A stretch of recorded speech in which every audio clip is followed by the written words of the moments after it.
NEFT और RTGS क्या है?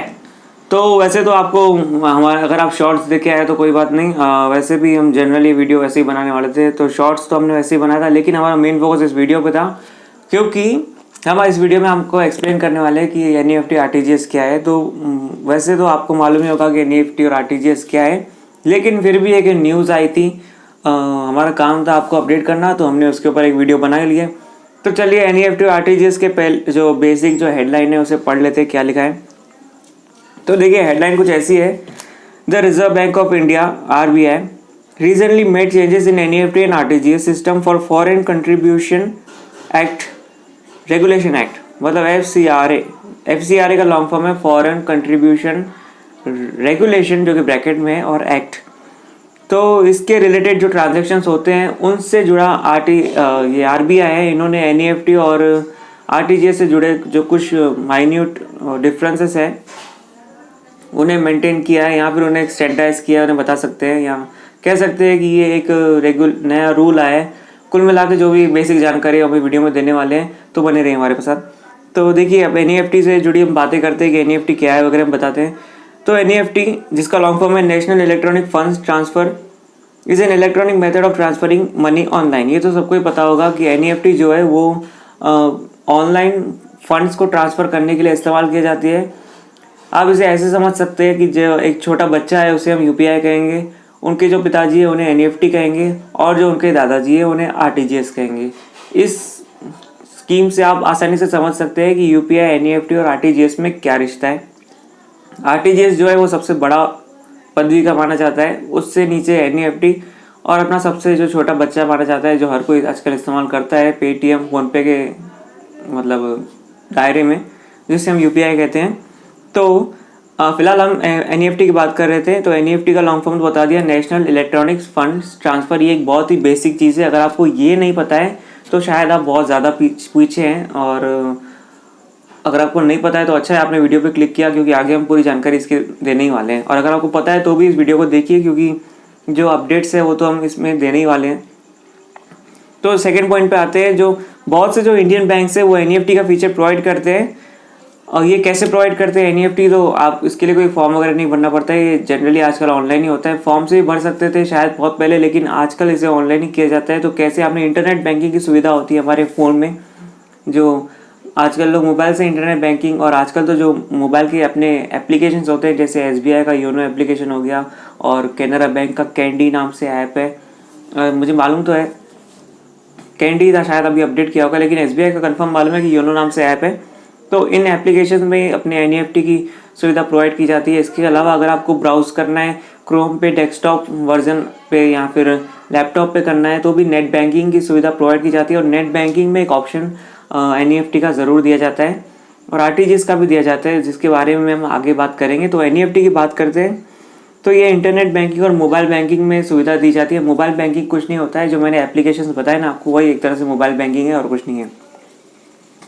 It enables transferring funds from the account maintained with any bank to any other bank branch, provided the transaction is attempted between the banks that participate in the NEFT payment system.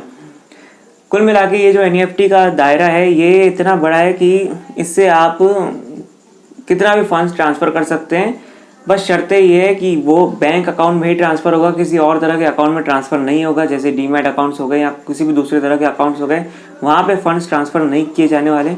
हालांकि demat account में तो funds वैसे भी नहीं जाते हैं। तो जो एनईएफटी का दायरा है वो हर एक बैंक मेंटेन करती है, मतलब हर बैंक एनईएफटी की सुविधा प्रोवाइड की जाती है, और एनईएफटी के माध्यम से आप किसी भी एक बैंक अकाउंट से किसी भी दूसरे बैंक अकाउंट में पैसे ट्रांसफ़र कर सकते हैं। बस शर्तें एक ही लागू है कि दोनों जो पार्टीज़ है, मतलब जो दोनों बैंक अकाउंट्स है, मतलब जो दोनों जो बैंक है, वो दोनों बैंक एनईएफटी की सुविधा प्रोवाइड करने की योग्यता देती है, मतलब वो एनईएफटी की सुविधा प्रोवाइड करती है और कुछ नहीं। Transaction made through NEFT do not take place in real time. NEFT की सबसे बड़ी दिक्कत यही है कि जो ट्रांजैक्शंस होते हैं एनईएफटी में वो रियल टाइम नहीं होते हैं। कई बार ऐसा होता है कि उन्हें 24 घंटे तक लग जाते हैं एक ट्रांजैक्शन होने में। हालांकि जो ये सेटलमेंट्स होते हैं एनईएफटी के, ये आधे घंटे में भी हो जाते हैं, लेकिन कई बार कुछ दिक्कतें आती है एनईएफटी। इसी के लिए एनईएफटी काफ़ी बदनाम है, क्योंकि जो यूपीआई की बात करते हैं तो यूपीआई में भी इंस्टेंट ट्रांसफरिंग की सुविधा, इंस्टेंट सेटलमेंट्स होते हैं, तभी के तभी 5 रुपये भी भेजते हैं या 1 रुपया भी भेजते हैं तो तभी तभी आगे वाले के अकाउंट में दिखता है। लेकिन जब NFT की बात करते हैं तो वो इंस्टेंट नहीं होता है, इसीलिए लोग NFT को प्रेफर कभी नहीं करते हैं। लेकिन मैं NFT करता हूँ क्योंकि मुझे पता नहीं क्यों पसंद आता है। तो हम दूसरे पॉइंट पे जाते हैं कि as per Reserve Bank of India RBI guidelines, the payment made via NEFT are processed and settled half hourly batches. NEFT transaction can be performed 24/7. वही लिखा है कि जो NEFT के ट्रांजेक्शन है वो आधे आधे घंटे में सेटल किए जाते हैं। देश भर में जितने भी NFT होते हैं, इंटरनेशनल लेवल पे जो भी होते हैं, आधे आधे घंटे में सेटल किए जाते हैं। लेकिन इससे ज़्यादा वक्त लग सकता है, ज़्यादा उम्मीद रख के फ़ायदा है नहीं NFT में।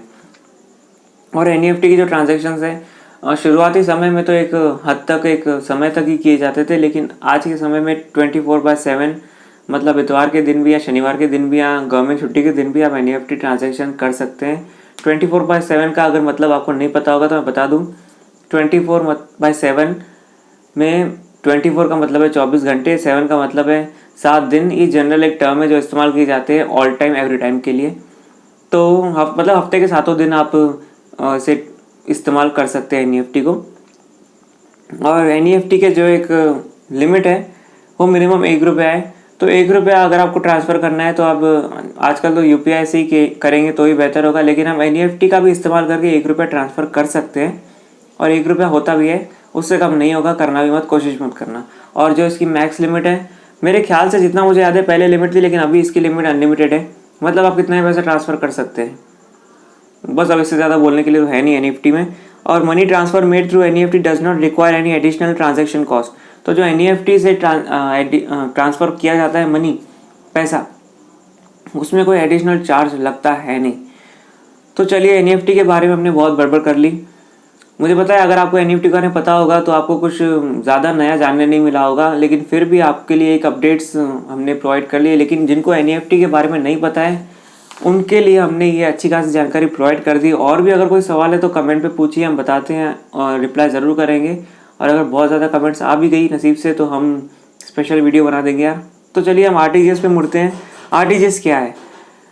तो RTGS जैसा मैंने बताया था कि UPI बच्चा है और RTGS क्या है, दादाजी है। तो अभी जैसे दादाजी हमने किस हिसाब से बोला है इनको, तो ये बहुत ज़्यादा फीचर प्रोवाइड करते हैं, लेकिन इनका एक दायरा भी है। क्या दायरा है, क्या फीचर्स है, वही बताते हैं। RTGS का लॉन्ग फॉर्म है real time gross settlement.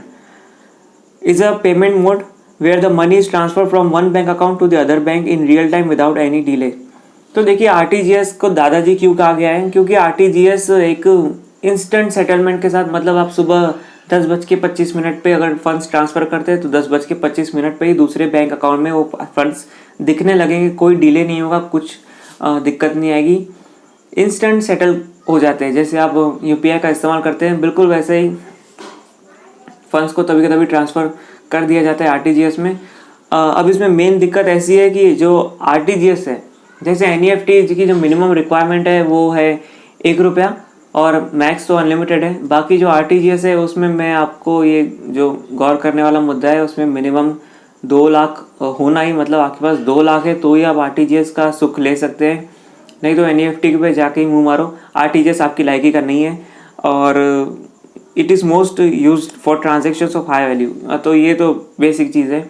RTGS जो ज़्यादातर फिल्म स्टार्स वगैरह हो गए या पॉलिटिशियंस हो गए या बड़े बिजनेसमैन हो गए, वो RTGS का इस्तेमाल करते हैं, क्योंकि UPI में भी देखें तो 1 लाख तक लिमिट दिखती है अपने जो UPI ऐप्स है। NEFT में भले ही अनलिमिटेड पैसा हो, नो लिमिट दी गई हो फंड्स ट्रांसफ़र की, लेकिन जब इंस्टेंट सेटलमेंट की बात आती है, ज़्यादा सुविधाओं की बात आती है, तो लोग NEFT प्रेफर करते ही नहीं हैं। जिन्हें यूँ समझ लो, अब आपके दिमाग में सवाल ही आता होगा कि NEFT दिया क्यों गया है। तो NEFT का इस्तेमाल आप तब करें जब आपको 1 लाख से ऊपर के पैसे भेजने हो और 2 लाख से कम के पैसे भेजने हो, तो आप NEFT का इस्तेमाल कर सकते हैं। अगर आपको NEFT का 2 लाख से ऊपर भी इस्तेमाल करना है तो कर सकते हैं। तो आप पूछेंगे इसमें फ़ायदा क्या होगा? फ़ायदा बस इतना होगा कि जो RTGS पे जो चार्जेस लगते हैं ना, वो आपके NEFT में नहीं लगेंगे, क्योंकि NEFT के ज़्यादातर बैंक चार्ज नहीं लगाते हैं। RTGS के एक ये मुद्दा है कि उसमें बैंक चार्ज लगाते हैं, और जितना मुझे पता है गवर्नमेंट की तरफ से तो कोई चार्ज लगता है नहीं, बैंक ही अपना सर घुसाते हैं बीच में और चार्ज लगाते हैं कहीं ना कहीं। RTGS में चार्ज ज़्यादातर लगता ही है, क्योंकि बैंक को मालूम है RTGS करने वाले बड़े बड़े लोग हैं, बड़ी बड़ी पार्टी है, और अगर 15-20 रुपये चार्ज लगा भी देंगे पर ट्रांजेक्शन तो उन्हें कोई ख़ास फ़र्क आने वाला है नहीं। शायद बैंक का कमाने का ज़रिया ही यही है, शायद नहीं, असल में यही चार्जेस से ही बैंक कमाते हैं। आप समझो 1 रुपया अगर किसी एक कस्टमर से वो चार्ज के नाम पे लेते हैं, ये समझ लो बैंक के अगर 1 करोड़ कस्टमर है और हर किसी से समझो साल के 1 रुपया लिया गया, सिर्फ 1 रुपया, तो वो 1 करोड़ लोगों से साल में समझो 1 करोड़ रुपए कमा ही लेंगे। और अगर हर एक इंसान से डेबिट कार्ड के 200 रुपये चार्ज लिए गए तो 200 करोड़ वैसे ही कमा लिए बैंक ने। यही फंडा है बैंक वालों का, चार्जेस के नाम से कमाते हैं। और भी बहुत फंडे हैं, वो हम अलग वीडियो में कभी कवर करेंगे। फिलहाल आरटीजीएस पे आते हैं। When using the banking method RTGS is the fastest possible way to transfer money. Transaction made through RTGS are processed on a 1-to-1 basis. RTGS transactions can be performed 24/7. Minimum transfer value ₹2 lakh. Maximum transfer value no upper limit is there, but however can vary between banks. जो मुद्दे मैंने अभी English में रटे वो सब मैंने आपको पहले हिंदी में एक्सप्लेन कर दिए। और जो ये लिखा है, जो बताने जैसी चीज़ है वो ये है कि जो एक अपर लिमिट है, जैसे कि एनईएफटी में नो लिमिट है, एक अपर लिमिट आरटीजीएस में बैंक तय करता है। ये सिक्योरिटी के लिए और ये ज़रूरी भी है मुझे लगता है। बैंक टू बैंक ये लिमिट वेरी करती है। कोई बैंक कुछ 1 करोड़ तक देगा, कोई 50 लाख तक देगा। ये कस्टमर पे भी डिपेंड करता है कि अचानक कोई भी इंसान जो ट्रांजैक्शन 10-15 रुपए के करता है, अचानक से आके 1 करोड़ का आरटीजीएस कर दे किसी को, तो बैंक को भी डाउट होगा। उस हिसाब से ये सिक्योरिटी के हिसाब से मेंटेन किया जाता है बैंक टू बैंक, और ये मुझे सही भी लगता है। इसके अलावा तो कुछ और है नहीं है एनईएफटी आरटीजीएस में बताने के लिए। जो भी अभी लेटेस्ट अपडेट थे वो इतने ही थे।